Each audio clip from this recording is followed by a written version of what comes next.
আর মাত্র কয়েকদিন আছে নির্বাচনের। এই নির্বাচনে যেমনি হোক আমার জিততে হইব, মানে হইবই হইব। তা এত চিন্তা ভাবনা না কইরা পাশের বাসায় দেখলাম বড়ই গাছ ভরা বড়ই, তাই বড়ই গাছ থেকে বড়ই চুরি করে নিয়ে আসলাম। তাদের বড়ই দিয়ে তাদেরকে খাওয়ায় মন জয় করে ভোটগুলা নিয়ে নিব।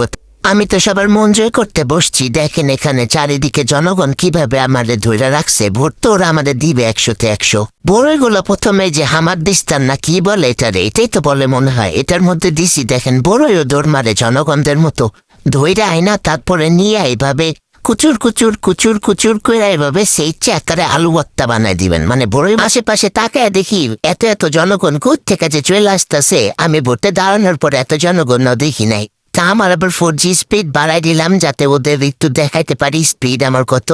এই দেখেন স্পিড বাড়ানোর চুটে ভর্তা হয়ে গেছে বড়ইগুলা সব। এখন এইগুলারে সুন্দর মতো, আরে কি কিউট লাগতেছে তো। এটা তো দেখাই শান্তি, এটার ওদের ভর্তা বানায় খাওয়াবো কি।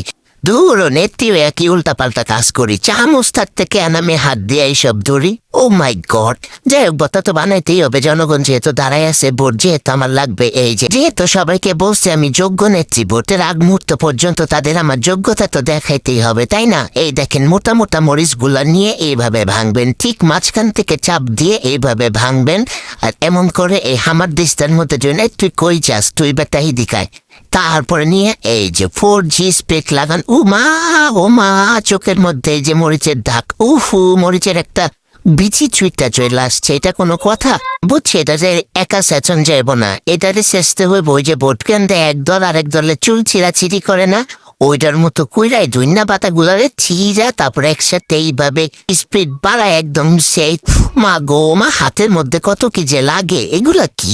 তোরা থাকবি হামানদিস্তার মধ্যে, তোরা কেন আমার হাতের মধ্যে উঠায় তকে সেই ইচ্ছা ভর্তা বানায়নি বড়ের মধ্যে। যেহেতু আমি যোগ্য নেত্রী, সবকিছু পরিপাটি থাকতে হবে, তাই আমি ওই সুন্দর বড়ের বল তাদের দূরতরিকা কি যে বডি আপনাদের সুন্দর পেয়ারা তাদের সামনে আয় না ভাঙ্গাচোরা সেচেন না বেচেন না বড়ইটারে সরাই। এই পর্যায়ে আমি কিন্তু চেঁচাচেঁচি করতে করতে এই ধইনা পাতা আর কাঁচা মরিচের এত সুন্দর একটা ঘ্রাণ বের হয়েছে কি বলবো। চারিদিকে তাকায় দেখি জনগণ যা ছিল তার থেকে আরো 3টা বলাইসা পড়ছে। এত সুন্দর একটা পেয়ারা নিছি, পেয়ারাটার মধ্যে ওই দেখি ওই নেতা নেত্রীদের মতো অবস্থা হয়ে গেছে। কি আর করার, উপর থেকে ওই পচা অংশটা ফেলে দিলাম। পচা আসলে ছিল না, ওইটা একটু থেতলানো অংশ ছিল। সুন্দর করে পেয়ারা কাটতে গিয়ে মনে হচ্ছিল হাতটাই মনে উরি বাবা রি গেল। অনেক যুদ্ধের পরে তারপরে হামাদদিস্তারের সাহায্যে এই পেয়ারাটা আমি কাটায় সফল হলাম। পেয়ারা কাটতে কাটতে শেষতে তোমাদেরকে আমি একটা গান শোনাই। গান শুনে তোমরা ফ্যান হয়ে আমাকে ভোটটা দিয়ে যেও কিন্তু। এসেছে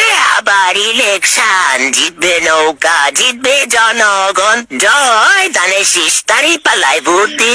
কি জনগণ ভাল লাগছে না? হ্যাঁ ভালো তো লাগছে, আমি জানি। ভোটটা কিন্তু দিয়ে যায়। হামাদদিস্তারে অনেক পারাপারি চলছে, সব পারাপারি শেষ। এখন এই দেখেন মজার জিনিস দিতাছি বড়ইগুলার মধ্যে। এই যে কি মজার তেঁতুল গুলা দিয়ে দিলাম, এইগুলা দিয়ে খাবার যদি আপনাকে জিব্বা দিয়ে পানি আসে সেটার জন্য আবার আমি দায়ী না। জনগণদের হাত করার জন্য বড়ই ভর্তা মাখাইতে আসছি। ও মা, আমারই তো জিব্বা সামলাইতেছে না, 10-20 বালতি জিব্বা থেকে পানি বের হয়ে গেছে অলরেডি। দূর, এত জ্বালা সহ্য করা যায়? হ্যাঁ, আমার আর ধৈর্য সহ্য হইতাছে না। এই ভর্তা কতক্ষণ আমি একটু খাই আমার জিব্বাটারে সামাল দিব সেই চিন্তায় বাঁচি না। এদিকে তো জনগণ আছেই। অনেক যুদ্ধ পারাপারি সবকিছুর পরে আমার বড়ই ভর্তা ডান।